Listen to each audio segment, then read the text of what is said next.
I never imagined the cold cruelty hiding behind a spreadsheet could cut deeper than any harsh word.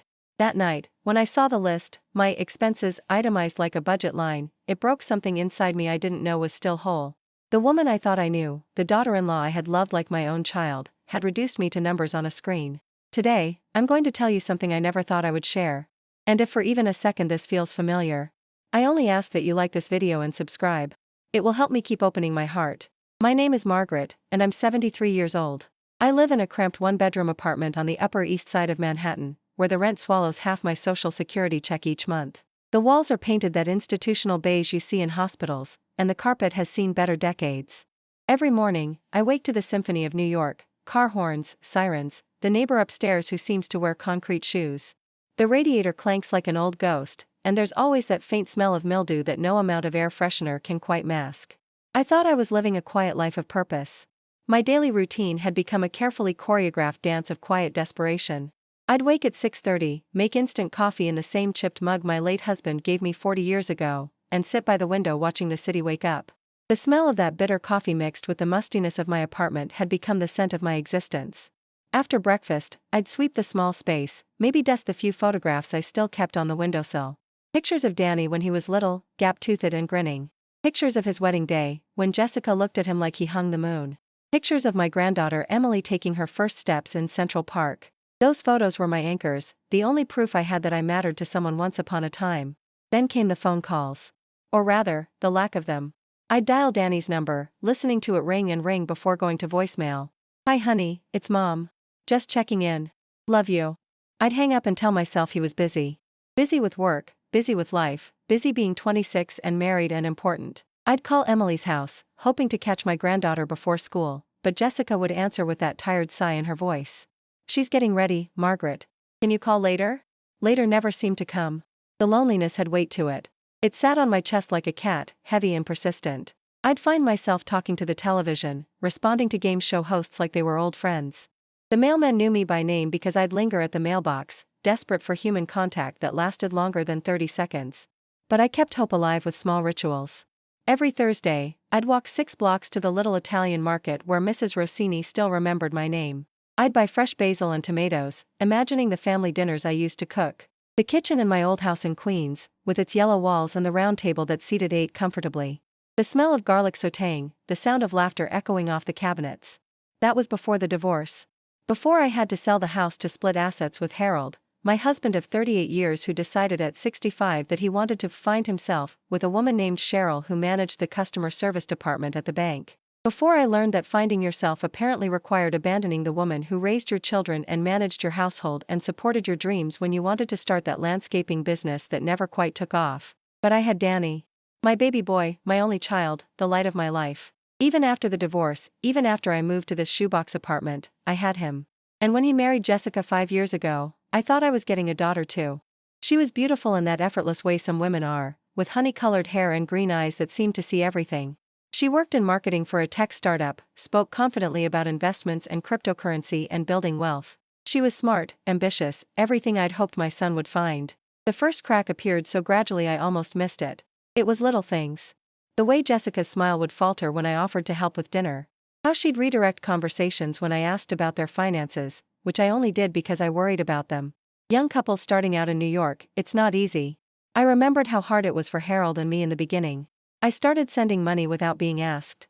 Not huge amounts, I didn't have huge amounts to give. But $50 here, $100 there. When Danny mentioned their wedding debt, I dipped into my savings account and sent them $2,000. When Jessica complained about their grocery bills, I started having groceries delivered to their apartment in Brooklyn. When Emily needed school supplies, I'd show up with backpacks full of everything she could possibly need. I thought I was helping. I thought I was being a good mother, a good grandmother. The kind of family member who shows up when you need them, who anticipates needs before they're spoken. My own mother had been like that, always arriving with a casserole when someone was sick, always slipping a 20 into your pocket when you weren't looking.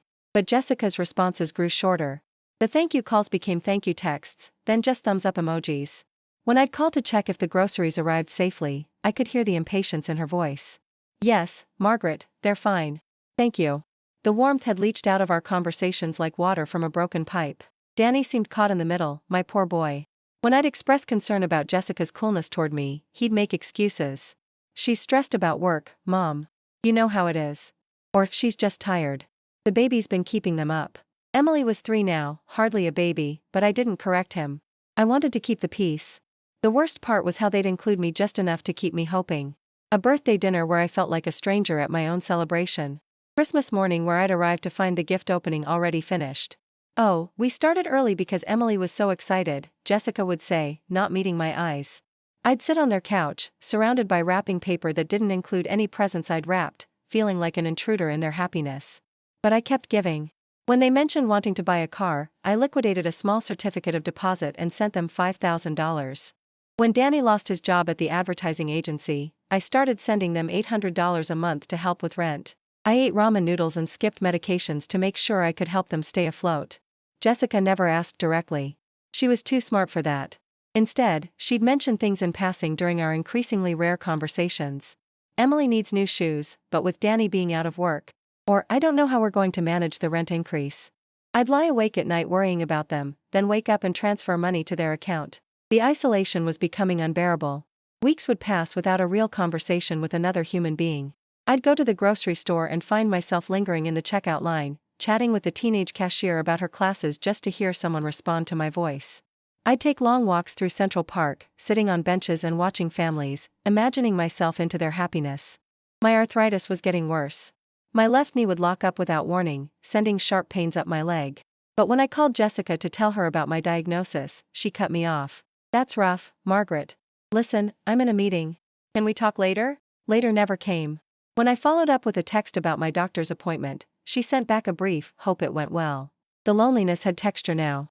It felt like static electricity, making my skin prickle with need. I'd catch myself holding conversations with my reflection in the bathroom mirror, practicing things I wanted to say to Danny, to Jessica, to Emily. Important things. How much I loved them. How proud I was of the life they'd built. How grateful I was to be included in their family. But inclusion felt more and more like charity. They'd invite me to Emily's school play, then spend the entire intermission talking to other parents while I stood alone by the wall.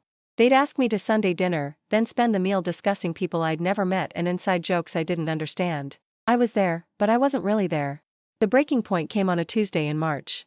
I'd been battling a chest cold for 2 weeks, the kind that settles deep in your lungs and makes you cough until your ribs ache. I'd called Danny 3 times, leaving increasingly worried voicemails. "Hi honey, it's Mom.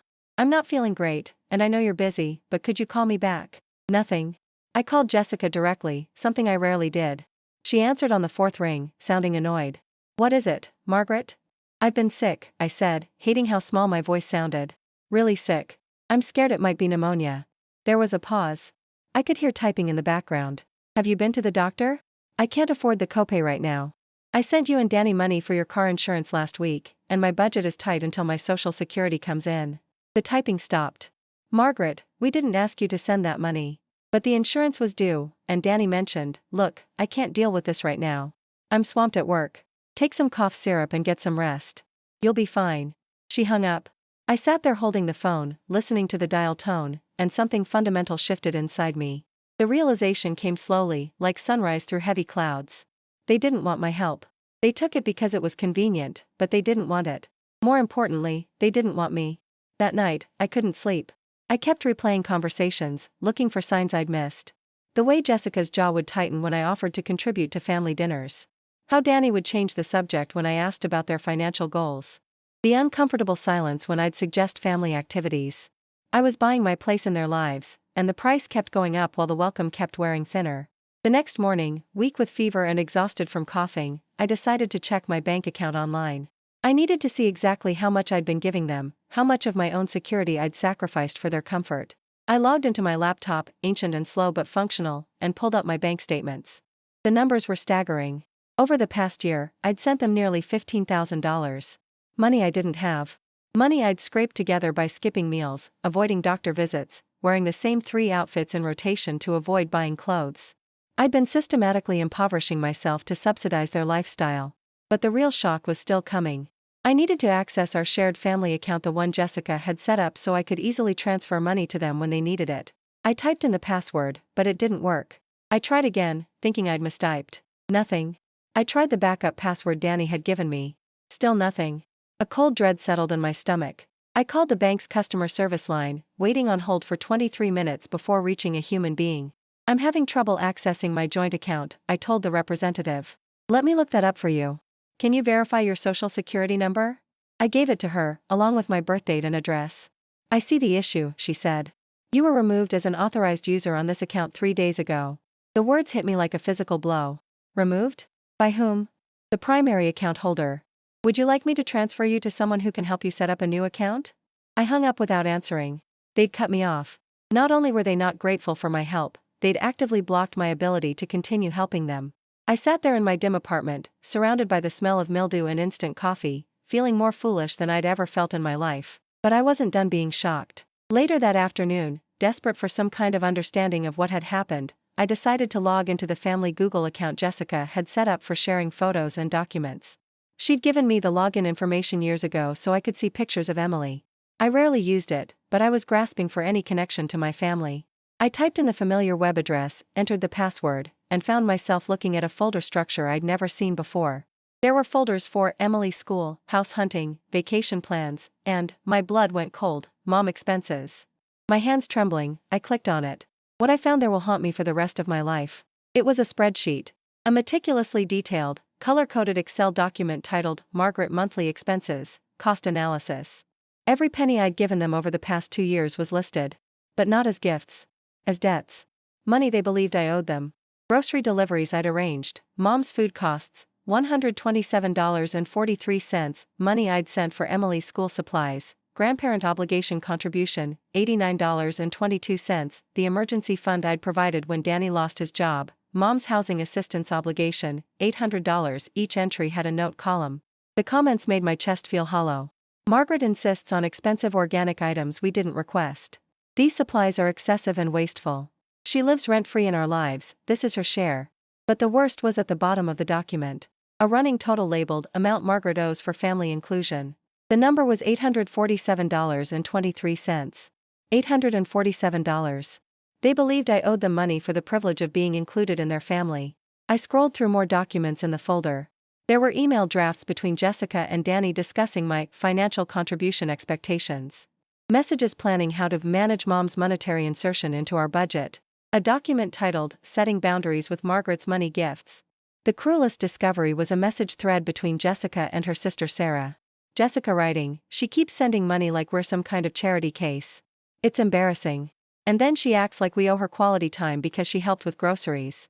Sarah's response, "Can you block her from the account? Maybe if she can't send money, she'll back off a little." Jessica's reply, "Already done. Danny doesn't know yet, but honestly, she was getting too involved anyway." I sat there staring at the screen until my eyes burned. The coffee cup in my hands had gone cold hours ago. Outside, the city hummed with its usual indifference, but inside my small apartment, the world had shifted permanently. This wasn't misunderstanding. This wasn't miscommunication. This was calculation. Cold, methodical planning to extract maximum benefit from my love while providing minimum emotional investment in return. I thought about every conversation differently now. Jessica's impatience when I called wasn't because she was busy, it was because I was interrupting her real life with my needy intrusions. Danny's excuses weren't protecting anyone's feelings, they were protecting their access to my bank account. Even Emily's sweet hugs might have been coached performances to keep Grandma giving. The betrayal cut deeper than Harold's affair. When my husband left me for another woman, at least it was honest. Cruel, but honest. This felt like emotional fraud. I'd been paying for a relationship that existed only in my imagination. I closed the laptop and walked to my bedroom, where I kept the few family photos I'd brought with me from the house in Queens. There was Danny at 8 years old, missing his front teeth, holding a trophy from his soccer league. Me and Harold at Coney Island in 1987, younger and so hopeful. Emily last Christmas, face covered in chocolate from the cookies we'd baked together. Or had we baked them together? Now I couldn't remember if Emily had seemed genuinely happy or if Jessica had orchestrated the whole thing as another performance for my benefit. I picked up each photo and studied it, looking for signs I'd missed. Evidence that the love I'd felt was real, that the memories were genuine and not just expensive fantasies I'd purchased with my retirement savings. The weight of my solitude pressed down like a physical thing. I was 73 years old, living alone in a city that barely tolerated my existence, and the people I'd loved most in the world had been systematically exploiting my loneliness for profit. That night, I couldn't eat. I couldn't sleep. I sat by my window looking down at the street, watching strangers pass under the streetlights, and wondered if this was how the rest of my life would feel. Empty. Purchased love that had been revoked without warning. But somewhere in that darkness, something else was stirring. Something I hadn't felt in years. It started as heat in my chest. Not the burning of heartbreak, that was cold and hollow. This was something warmer. Denser. It took me hours to recognize it. It was anger. Pure, clean anger at being used. At being dismissed. At having my generosity twisted into obligation and my love itemized like a grocery list. I had given them everything I had, not because I wanted something in return, but because I loved them. And they had turned that love into a business transaction they could control and manipulate. The anger felt good. It felt like waking up after a long, drugged sleep. The next morning, I called Danny directly. Not Jessica. My son, the boy I'd raised, the man I'd supported through every failure and celebrated through every success. He answered on the third ring, sounding harried. Hi Mom, what's up? I'm kind of in the middle of something. I saw the spreadsheet, I said. The silence stretched so long I thought the call had dropped. Finally, what spreadsheet? The one where Jessica calculates what I owe you for being part of this family. The one where my gifts are listed as debts. Another pause. When he spoke, his voice was different. Guarded. Mom, I think you're misunderstanding, am I? Because it seemed pretty clear. $847. That's what you think I owe you for the privilege of loving you. That's not. Look, Jessica handles our finances. Sometimes she gets a little carried away with organization, Danny. I cut him off with a voice I hadn't used since he was 10 years old and had broken Mrs. Henderson's window with a baseball. Do you think I owe you money for being your mother? Of course not, but, do you think the grocery deliveries I sent were loans? No, but, do you think I gave you $5,000 for your car because I expected you to pay me back? Mom, you're putting me in a really difficult position here. There it was. The truth he couldn't quite say. I wasn't being unreasonable, I was being inconvenient. My hurt feelings were a difficult position for him to navigate, not a legitimate concern for him to address. When did you last call me because you wanted to talk to me? I asked. Not because you needed something, not because Jessica told you to check in. When did you call because you missed me? The silence answered better than words could have. I'm closing the joint account, I told him. I'm not sending any more money. If you want a relationship with me, it won't be a financial transaction.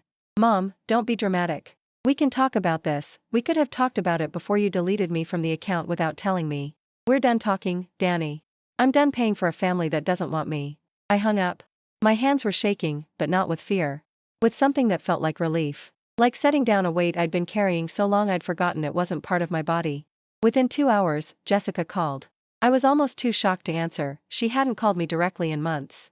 Margaret, what is this nonsense Danny's telling me about closing accounts? Her voice was sharp, impatient. Not the voice of someone who was concerned about our relationship, but someone whose convenient arrangement had been disrupted. It's not nonsense, I said. I'm not your ATM anymore. Look, I think you've misunderstood some financial documents, the spreadsheet where you calculated what I owe you? Did I misunderstand that? A pause. Then, those were just organization tools. You're blowing this out of proportion. Organization tools? Is that what you call itemizing my love like a bill? Margaret, you're being dramatic. We never asked you for money. You insisted on giving it. The casualness of her tone, the way she dismissed my pain as dramatics, lit something inside me that had been dormant for too long. You're right, I said. You never asked directly. You just mentioned needing things when you knew I was listening. You just created emergencies that coincidentally required exactly the amount I could afford to give. You just made me feel guilty for existing in your lives unless I was financially useful. That's not. I'm done, Jessica. I'm done pretending this is a family when it's actually a subscription service. Fine, she said, and now her voice was cold. Ice cold. Fine. But don't expect us to keep including you in family events if you're not going to participate in family responsibilities. There it was. The threat I'd been afraid of my entire adult life. Do what we want or lose access to the people you love most. For the first time in years, the threat didn't terrify me. It clarified things. What family events? I asked. The birthday dinners where I arrive after the celebration is over? The Christmas mornings where my presents aren't wrapped with the others? The school plays where you talk to everyone except me. We include you, you tolerate me. There's a difference. I hung up on her too. The apartment felt different afterward. Quieter, but not with the heavy silence of loneliness. This was the quiet of peace. Of decisions made and boundaries drawn. That afternoon, I walked to the bank and closed the joint account officially. The teller, a young woman with kind eyes, asked if I needed help setting up a new account. Just for me, I said. Just my name on it. Would you like to add anyone as a beneficiary or emergency contact? I thought about Danny, about Emily, about the family I'd thought I had. Not right now, I said. Maybe someday, but not right now. That night, for the first time in months, I slept deeply. No anxiety dreams about unpaid bills or family emergencies I couldn't solve with money. No guilty thoughts about whether I'd done enough, given enough, been enough. I woke up the next morning and made coffee in my chipped mug, but instead of sitting by the window worrying about who hadn't called me, I opened a book I'd been meaning to read for years. A mystery novel set in Cornwall, with descriptions of coastal villages and stone cottages that had nothing to do with my life but everything to do with the life I might want to create. The phone rang twice that morning. Both calls from numbers I recognized, Danny and Jessica. I let them go to voicemail. Danny's message was short and uncomfortable. Mom, call me. We need to work this out. Jessica's was longer and more calculated. Margaret, I think you're having some kind of emotional crisis. Maybe you should talk to someone. A professional. Danny and I are worried about you. The suggestion that I was mentally ill for refusing to bankroll their lifestyle was so absurd it made me laugh out loud. Actually laugh, for the first time in months. I deleted both messages. Over the following weeks, the calls became more frequent and more desperate. Danny left increasingly frantic voicemails about needing to discuss this situation. Jessica's messages alternated between fake concern, we're worried about your isolation, and barely veiled threats, Emily's been asking where Grandma is, and I don't know what to tell her. The Emily reference was designed to break me. They knew my granddaughter was my weakness, the one person whose disappointment could still manipulate me into submission. But even that final card felt hollow now. If Emily had been asking about me, why had I heard nothing from her directly? No drawings slipped under my door.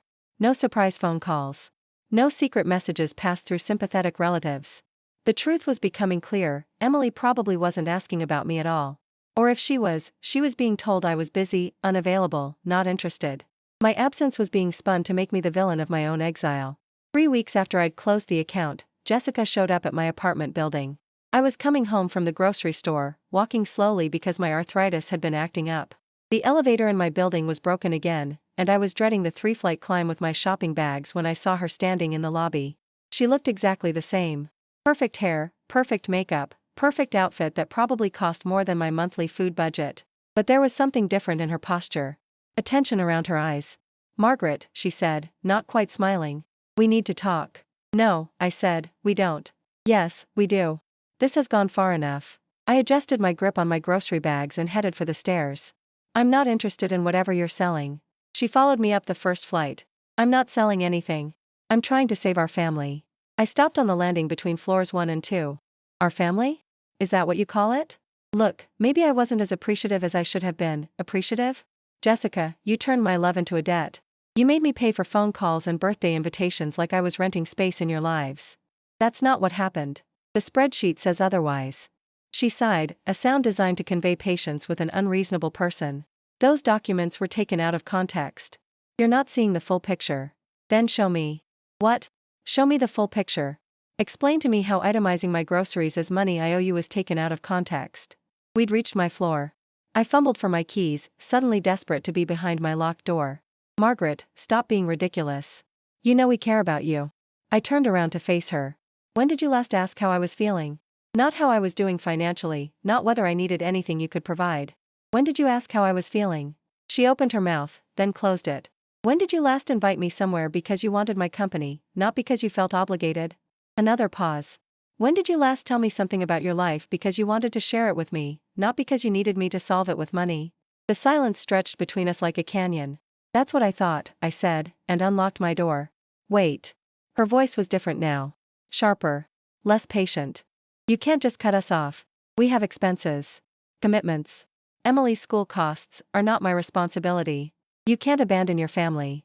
I turned around one more time. You abandoned me first. You just wanted to keep the bank account open while you did it. I closed the door and turned the deadbolt. She stood outside for another 10 minutes, alternately knocking and talking through the door. Her tone cycled through frustrated, pleading, angry, and back to frustrated. I heard fragments, be reasonable, thinking of Emily, family obligations, emergency fund. Finally, she left. I put away my groceries and sat in my chair by the window. The afternoon light was golden, softer than usual. Spring was coming early to the city. I could see it in the way people walked a little slower, how they tilted their faces toward the sun. For the first time in years, I noticed the season changing. That night, Danny called. When I didn't answer, he called again. And again. On the 4th call, I picked up. Mom, thank God. Jessica said you wouldn't talk to her. That's right. This is crazy. We're family. Are we? Of course we are. Look, maybe things got a little out of hand, but, Danny, when did you last spend time with me because you wanted to? What kind of question is that? When did you last call to see how I was doing, not to tell me about a problem you needed help solving? Mom, you're my mother. Of course I care about how you're doing. Then prove it. Come see me. Not to discuss money, not to negotiate some arrangement between me and Jessica. Come see me because you miss me. I can't just drop everything. You could drop everything when you needed $5,000 for a car. That was different. How? It was an emergency. And this isn't? I could hear him breathing, thinking, trying to find the right words to get me back in line. Mom, I love you. I love you too. But I won't pay for the privilege anymore. No one asked you to pay for anything. The spreadsheet Jessica made suggests otherwise. Mom, she was just trying to organize our budget. You're taking it the wrong way. Then explain it to me the right way. More silence. I can't do this right now, he said finally. I've got work in the morning, and Jessica's upset, and Emily's been asking questions. What kind of questions? She wants to know why Grandma doesn't call anymore. The manipulation was so transparent it almost made me smile. Then tell her Grandma is waiting for someone to call because they miss her, not because they need something. I hung up. The next few days passed in a strange new rhythm. I woke up when I felt like waking up. I ate what I wanted to eat. I read my book about Cornwall and imagined walking along the coastal paths described in its pages. I thought about visiting there someday, using the money I'd been sending to Danny and Jessica to buy myself an airplane ticket to somewhere I'd never been. The idea felt revolutionary. I hadn't traveled anywhere in years. First because Harold and I couldn't afford it, then because after the divorce I was too busy supporting Danny, then because I was afraid to spend money on myself when my family might need me. But my family didn't need me. They needed my bank account. There was a difference, and recognizing it felt like waking up from a long, expensive dream. On Friday afternoon, a week after Jessica's visit, someone knocked on my door. I looked through the peephole and saw Emily. My heart stopped. She was standing alone in the hallway, wearing her school uniform and carrying a backpack covered in unicorn stickers. Her hair was in pigtails, and she looked smaller than I remembered. I opened the door immediately. Emily? What are you doing here? Hi, Grandma. She looked up at me with solemn brown eyes. Mom says you're sick. I knelt down to her level, ignoring the pain in my knees. I'm not sick, sweetheart. Who brought you here? Mom's in the car downstairs. She said to come up and check on you. The manipulation was breathtaking. Using a 10-year-old child as an emotional weapon, sending her up alone to extract whatever response they couldn't get from me directly. But Emily was here, and she was real, and she was looking at me with genuine concern. I'm not sick, I repeated. I'm just taking a break from some grown-up problems. Are you mad at Mommy? The question was asked with the devastating directness only children possess. How do you explain to a 10-year-old that her mother has been financially manipulating you without destroying her sense of security? I'm not mad, I said carefully. But sometimes grown-ups disagree about important things. Is it about money? Even Emily knew. Of course she knew. Children always know more than adults think they do. Partly. Mom says you don't want to help our family anymore. There it was. The narrative Jessica was feeding her. Grandma had abandoned them, chosen selfishness over family, decided her money was more important than her relationships. Emily, I said, do you think love costs money? She wrinkled her nose. What do you mean? Do you think someone only loves you if they give you money? No. Do you love me because I buy you presents? No. More emphatic this time. I love you because you're my grandma.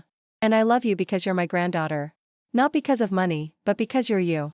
She nodded solemnly. The grown-up problem, I said, is that some people got confused about that.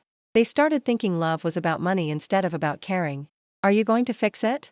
The simple question hung in the air between us. Was I going to fix it? Was I going to go back to paying for a relationship that felt increasingly hollow? Was I going to subsidize my own emotional starvation?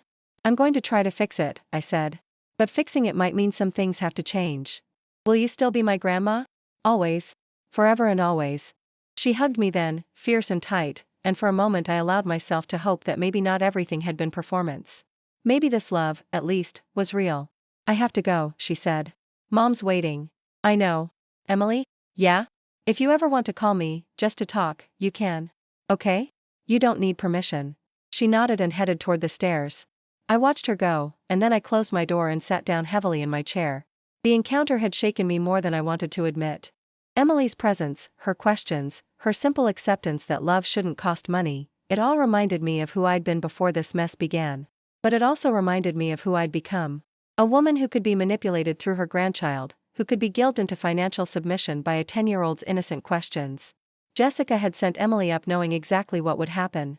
Knowing I'd see my granddaughter and remember everything I was risking by maintaining my boundaries. It was emotional extortion, and it was working. I spent the weekend in turmoil. Part of me wanted to call Jessica, apologize for the misunderstanding, and go back to the way things had been. At least then I'd have some connection to Emily, even if it was purchased.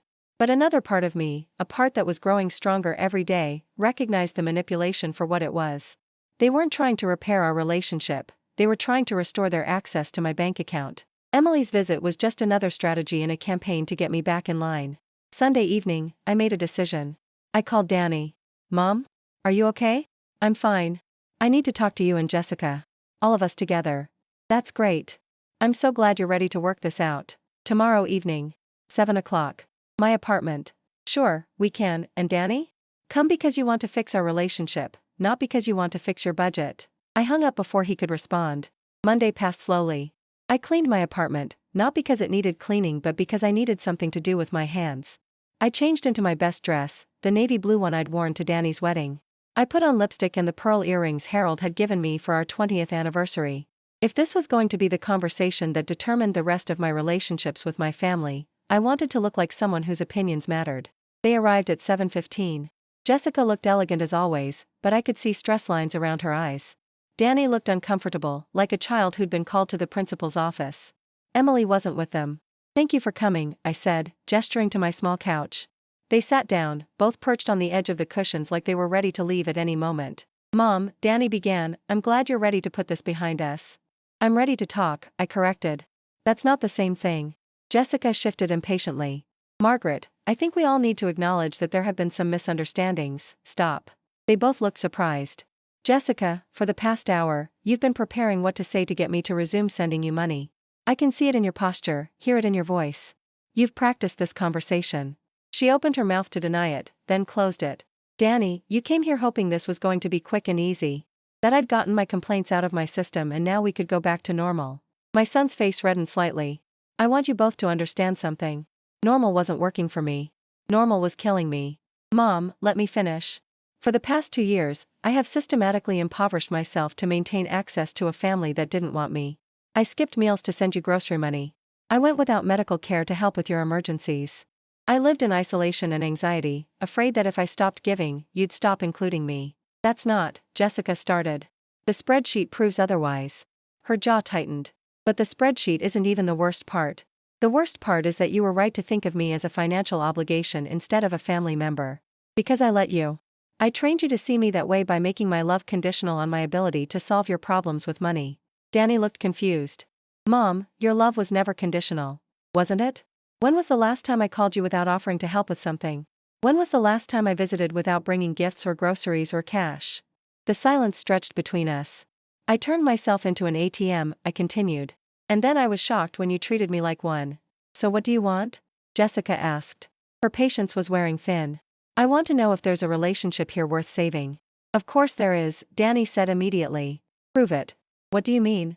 I looked at my son, this man I'd raised and loved and supported through every crisis of his adult life, and felt something break apart inside me. I mean, show me that you love me when I'm not useful to you. Call me when you don't need anything. Visit me when there's no emergency to solve. Include me in your life because you want me there, not because guilt or obligation or financial advantage makes it convenient. Mom, that's not fair. We do want you in our lives. Then why does it cost me money to be there? Jessica stood up abruptly. This is ridiculous. We never asked you for money. You did everything but ask directly. And when I gave it, you treated it like your due instead of my choice. We appreciated everything you did, the spreadsheet suggests otherwise. Her face flushed.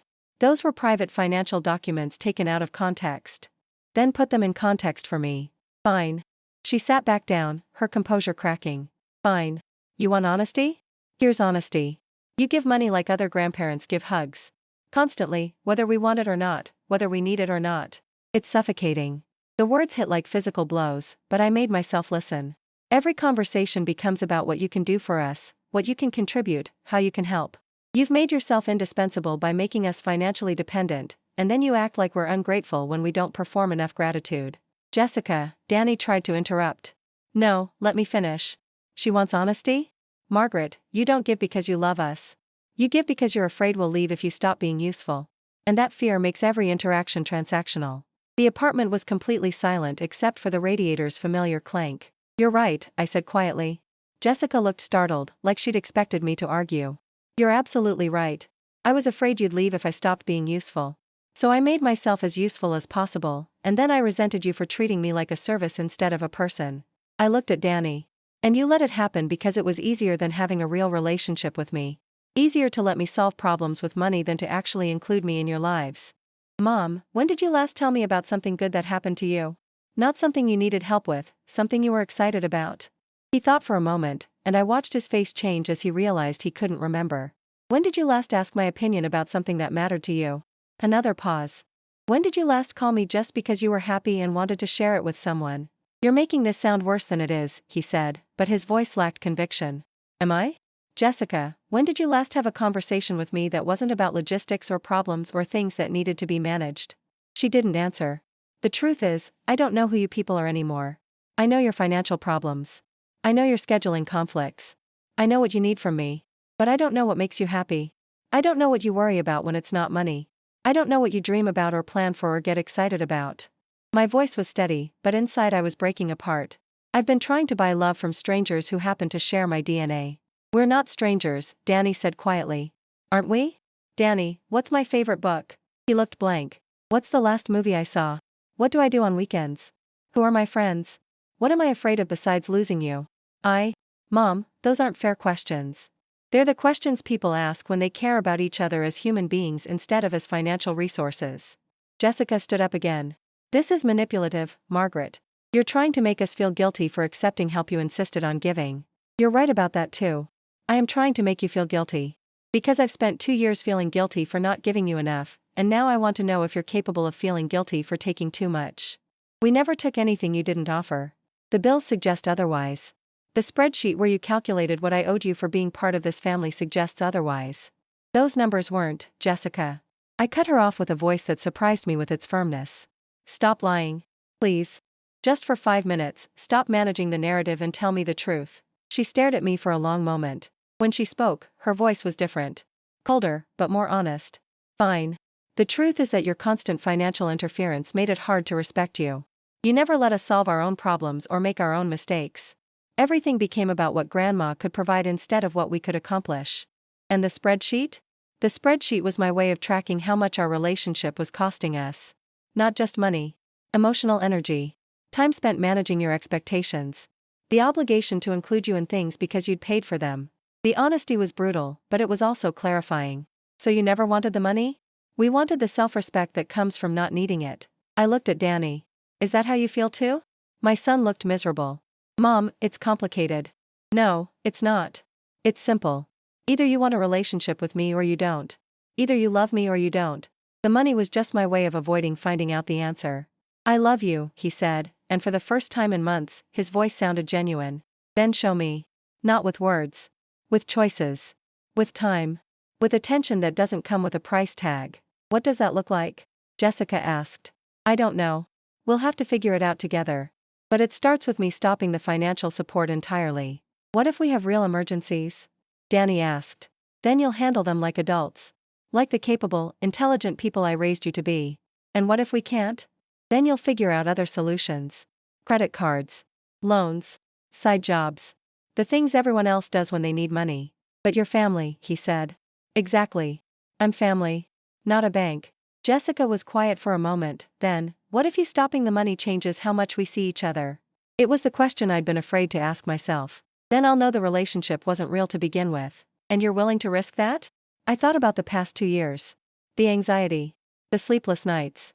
The constant worry about whether I'd given enough, done enough, been enough. The feeling of renting my place in their lives month by month. I'm willing to risk finding out if there's something real underneath all the transactions. But Jessica? Yeah? If the only thing holding us together was my bank account, then we were never really together at all. She nodded slowly, and for the first time since I'd known her, she looked like she was actually thinking about what I'd said instead of planning her response. Danny reached over and took my hand. Mom, I want to try. I want to have a real relationship with you. It might be uncomfortable at first, I warned. We'll have to learn how to talk to each other without money in the middle of every conversation. I know.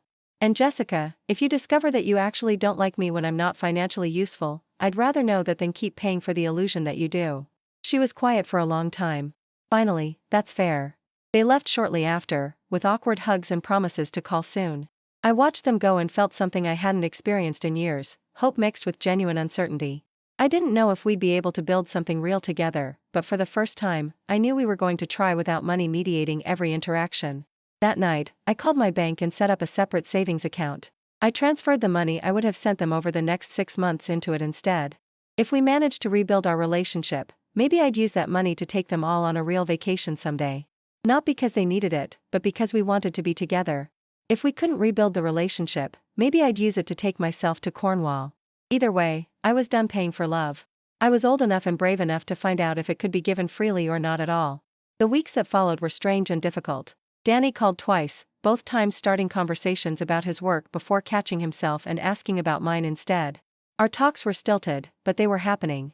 Jessica texted once to ask if I was feeling better, then seemed surprised when I responded with actual details about my health instead of reassurances that I didn't need anything. Emily called me directly one afternoon, using Jessica's phone when her mother was in the bathroom. "Hi, Grandma." "Hi, sweetheart. How are you?" "Good. Mom says you're not giving us money anymore." "That's right. She says we have to be more careful about what we spend." "That sounds smart. Are you still going to love us if we can't buy as many things?" The question broke my heart and healed it at the same time. "Emily, I will love you no matter what you buy or don't buy. I will love you if you're rich or poor or anywhere in between. I love you because you're you." "Good," she said. "Because I love you too, and I don't have any money at all." I laughed, actually laughed, for the first time since this whole crisis began. "That's the best deal I've ever heard." 3 months later, Danny suggested we meet for lunch. Not because anyone needed anything, but because he'd gotten a promotion at work and wanted to celebrate. We met at a small cafe in Brooklyn, and for 2 hours we talked about his job, my book about Cornwall, the weather, the news, Emily's latest artwork. Not once did anyone mention money. When the check came, we split it. It was the most expensive meal I'd never paid for.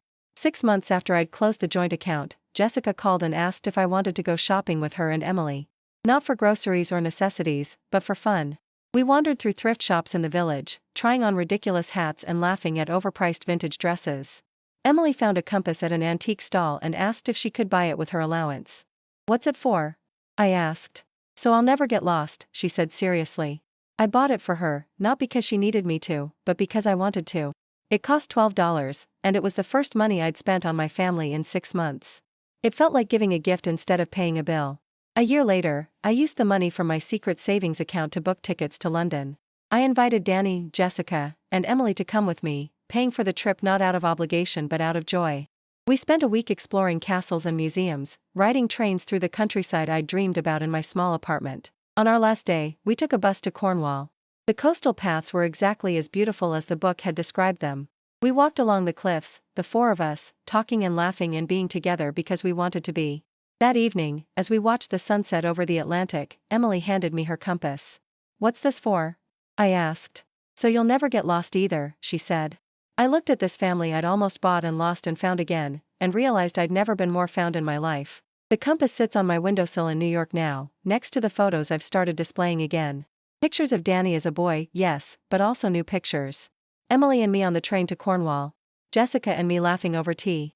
Danny and me at his promotion celebration. Pictures of a family that exists because we choose it, not because we've purchased it. I still live in the same small apartment with the beige walls and creaky radiator. But now when I sit by the window in the mornings, I'm not waiting for my phone to ring with another crisis to solve. I'm planning my day, thinking about the book club I joined, the art class I signed up for, the friend I made in line at the post office who turns out to have lived 3 blocks away my entire adult life. My loneliness has been replaced by solitude, and my solitude is filled with possibility instead of anxiety.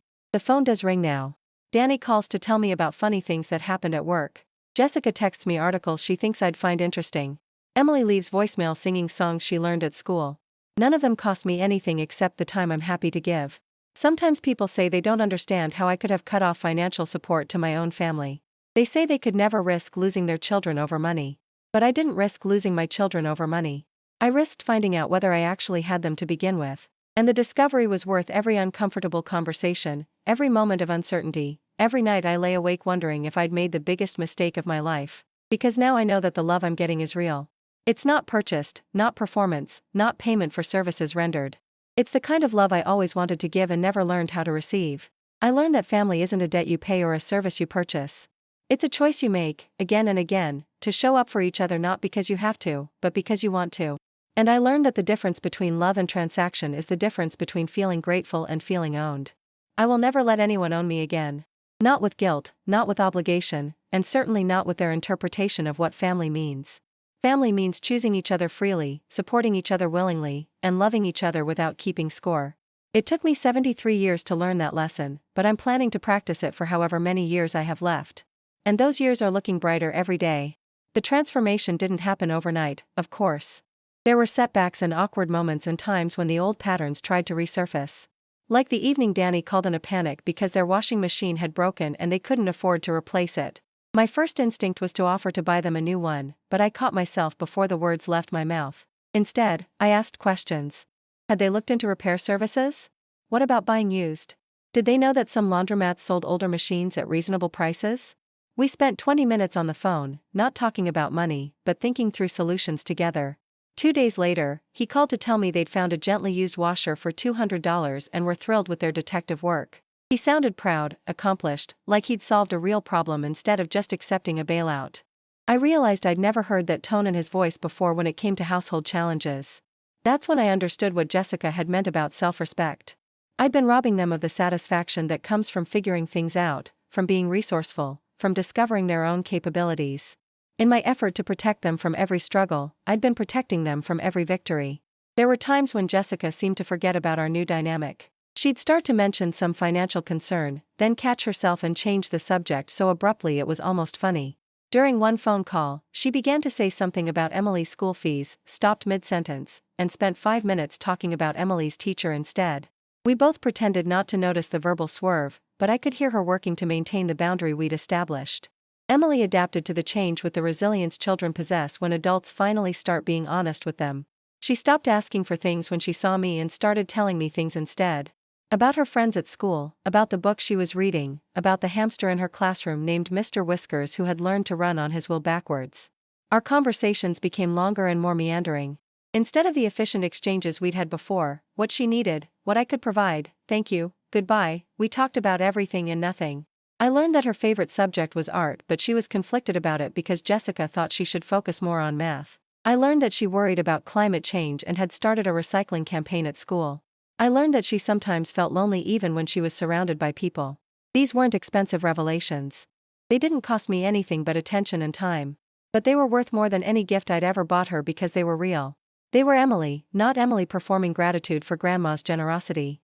The hardest part of the transition was learning to value myself outside of my utility to others. For so many years, my worth had been tied to what I could do, provide, or solve. When that ended, I had to confront the question of who I was when I wasn't needed. The answer came slowly, in small moments of self-discovery. I was the woman who knew the names of the birds that gathered outside my kitchen window and who put out seeds for them every morning, not because anyone asked me to but because I enjoyed their company. I was the woman who had read 47 mystery novels in the past year and had strong opinions about which authors understood human nature and which ones just understood plot devices. I was the woman who had started volunteering at the literacy center downtown, helping adults learn to read, and had discovered that I was good at explaining things in ways that made sense to different kinds of minds. I was the woman who had learned to knit at age 73, not because anyone needed scarves but because I liked the rhythm of the needles and the way complex patterns emerged from simple stitches. I was the woman who had survived a marriage that ended in betrayal and had built a life of dignity and purpose from the pieces that remained. I was the woman who had loved her family enough to risk losing them in order to find them. These discoveries about myself changed how I moved through the world. I stopped apologizing for taking up space in conversations. I stopped prefacing my opinions with disclaimers about how I might be wrong. I stopped asking permission to have preferences and needs and boundaries. The book club I joined became a source of unexpected joy. 8 women who met monthly in the basement of the local library to discuss everything from Victorian novels to contemporary memoirs. They were all different ages, different backgrounds, different circumstances, but we shared a love of stories and a willingness to be honest about what we thought and felt. Margaret from the book club was different from Margaret the mother and grandmother. She was allowed to disagree with interpretations, to dislike beloved characters, to recommend books that had nothing to do with anyone else's needs or preferences. She was allowed to be wrong sometimes, to change her mind, to be moody or insightful or funny without worrying about how it might affect her standing in the group. This version of myself was someone I genuinely enjoyed spending time with. One evening at book club, we were discussing a novel about intergenerational trauma when Helen, a retired social worker in her 80s, made a comment that stopped me cold. Sometimes the most loving thing you can do for your adult children is refuse to enable their learned helplessness, she said. We think we're protecting them, but we're actually keeping them from growing up. The words hit me like a revelation. Learned helplessness. That's what I'd been cultivating in Danny and Jessica without realizing it. Every time I'd solved a problem they could have solved themselves, every time I'd provided money instead of encouragement to find their own solutions, I'd been teaching them that they couldn't handle their own lives. I'd thought I was showing love, but I'd been demonstrating a fundamental lack of faith in their capabilities. That night, I called Danny. Not to confess my epiphany, that would have been another form of making our relationship about my needs, but to tell him something I'd never said before. I'm proud of how you handled the washing machine situation, I told him. Oh, that. Thanks, Mom. Jessica found this great appliance place that, I'm proud of both of you. You identified the problem, researched solutions, made a budget, and found something that worked. That's exactly what capable adults do. There was a pause. You make it sound like we climbed Mount Everest. In a way, you did. You climbed the mountain of managing your own household without help. That's not a small thing. I guess I never thought about it that way. I never did either, until recently. But I'm learning that independence isn't something you're born with. It's something you practice, and every time you solve a problem on your own, you get better at it. Mom, are you taking a psychology class or something? He was laughing, but I could hear something else in his voice. Pleasure, maybe. Pride. Just paying more attention to things I used to miss. After we hung up, I realized that conversation had felt completely different from any we'd had before. I wasn't trying to fix anything or provide anything or prove anything. I was just acknowledging what was already there, his competence, his growth, his right to feel good about handling his own life. It was the first time I'd been proud of him for something that had nothing to do with me. The changes in our family dynamic rippled outward in ways I hadn't expected. Emily started calling me with stories about problems she'd solved at school, mediating arguments between friends, figuring out how to organize her backpack more efficiently, negotiating with her teacher about a project deadline. She seemed to understand intuitively that this was the kind of thing Grandma wanted to hear about now. Jessica began including me in decisions that weren't financial but were still important. She called to ask my opinion about whether Emily should take piano lessons or art classes. Not because she needed money for either option, but because she valued my perspective as someone who knew Emily well. The conversation we had about Emily's personality, her interests, her learning style, felt like the kind of discussion I'd imagined having with a daughter-in-law but never actually experienced. Danny started sharing work frustrations with me, not because he wanted me to solve them but because he wanted to process them out loud with someone who cared about him. I learned about office politics, challenging clients, projects that excited him, colleagues who inspired him. I learned that he had opinions about leadership styles and corporate culture and the future of his industry. I realized I'd never known Danny as a professional person, as someone with expertise and ambitions and insights about his field. I'd only known him as someone with financial problems that needed my solutions. These new kinds of conversations were harder in some ways.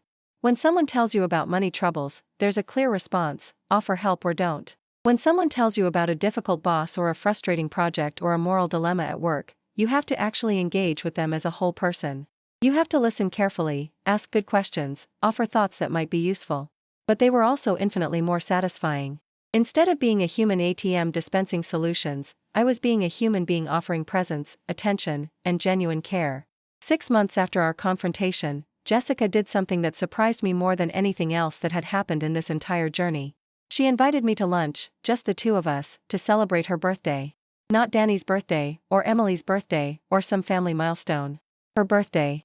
She wanted to spend time with me because it was a day that mattered to her, and she'd chosen me as someone she wanted to be with. We met at a small cafe in Park Slope, the kind of place with mismatched chairs and local art on the walls and servers who took their time because the food was worth waiting for. Jessica looked different, somehow. Less armored. More relaxed.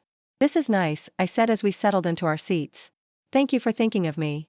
Thank you for coming. I know things have been different between us."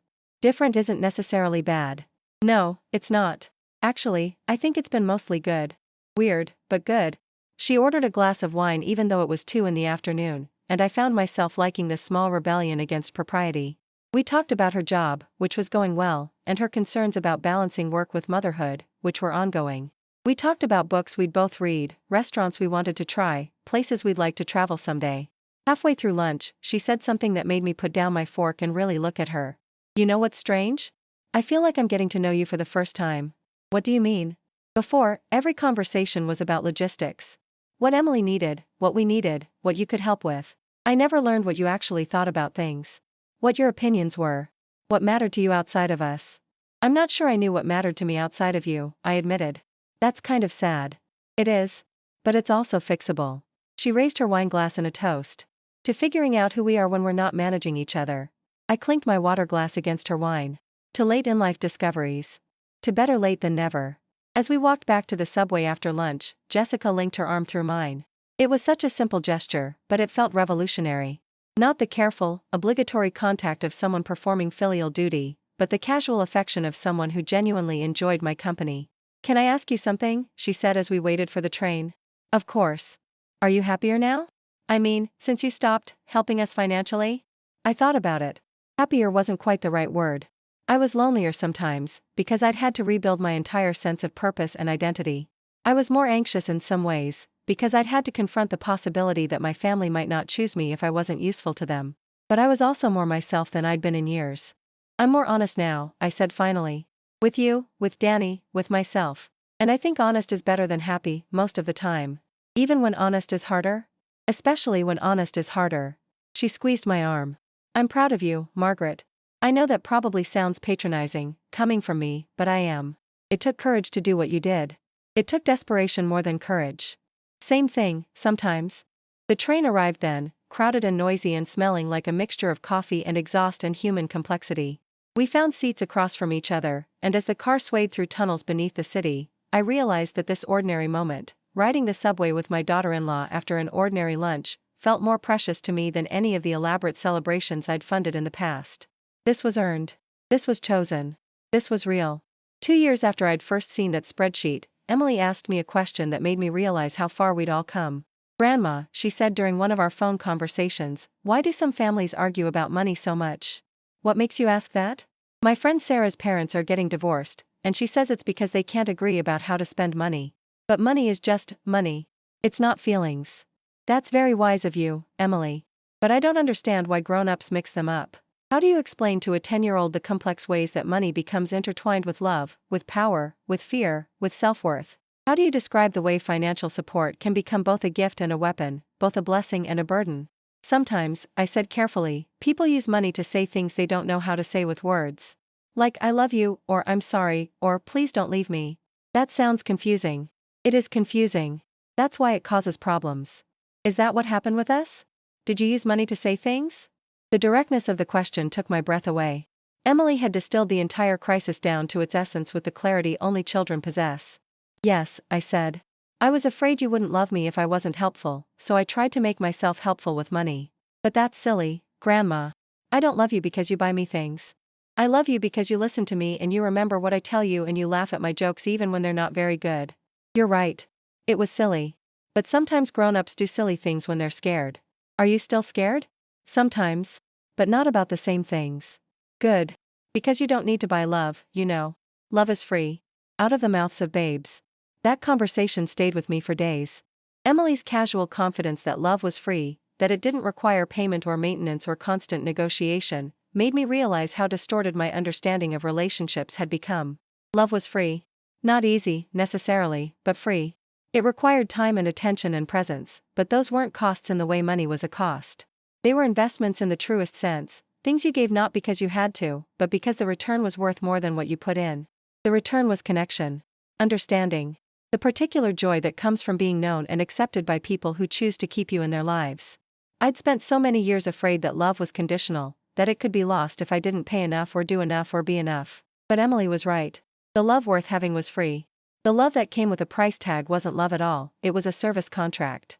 I was grateful, in the end, for the spreadsheet that had broken my heart. Without it, I might have spent the rest of my life paying for the illusion of family instead of experiencing the reality of it. The reality was messier than the illusion. It involved awkward conversations and hurt feelings and having to learn new ways of relating to each other. It meant acknowledging that we'd all made mistakes, that we'd all contributed to patterns that weren't serving anyone well. But the reality was also more solid than the illusion. It was built on choice rather than obligation, on genuine affection rather than financial dependency. It could weather disagreements and misunderstandings because it wasn't based on the fear that one wrong move would end the relationship. 3 years after I'd closed the joint account, Danny got a promotion that came with a significant salary increase. His first instinct, he told me later, was to call and share the good news with me, not because he needed anything from me but because he wanted me to celebrate with him. The fact that his first instinct was connection rather than utility felt like the greatest success of our entire journey toward authenticity. "I'm so proud of you," I told him when he called. "Tell me everything." And he did. He told me about the project that had impressed his bosses, about the new responsibilities he'd be taking on, about his plans for the additional income. He told me about feeling nervous about managing a team for the first time, about his ideas for improving efficiency in his department, about the colleague who'd become a mentor. We talked for over an hour, and at no point did the conversation turn to anything I could do or provide or contribute. It was just a son sharing his success with his mother, and a mother delighting in her son's accomplishments. When we hung up, I realized that this was what I'd been trying to buy all along. This feeling of being included in his happiness, of being someone he turned to when good things happened, of mattering to him not because of what I could give but because of who I was to him. It had been free all along. I'd just been too afraid to ask for it without payment. That night, I sat by my window with a cup of tea, watching the city lights twinkle in the darkness below, and felt a contentment I'd never experienced before. It wasn't the manic happiness of getting what you think you want, it was the deep satisfaction of finally understanding what you actually need. I needed to be loved freely, chosen gladly, included genuinely. And I was. Finally, authentically, permanently. The compass Emily had given me in Cornwall caught the light from the street lamp outside my window, its small brass surface gleaming against the dark glass. She'd been right when she'd said it would keep me from getting lost. I'd been lost for so many years without realizing it. Lost in the illusion that love could be purchased, that family was a debt to be paid rather than a gift to be cherished. Lost in the fear that I wasn't enough on my own, that I needed to add value to be valuable. But I'd found my way back. Not to the family I'd thought I wanted, but to the family that had been waiting for me all along, underneath the transactions and expectations and learned helplessness. We were all still learning how to be authentic with each other. There were still moments of awkwardness, still times when the old patterns tried to reassert themselves.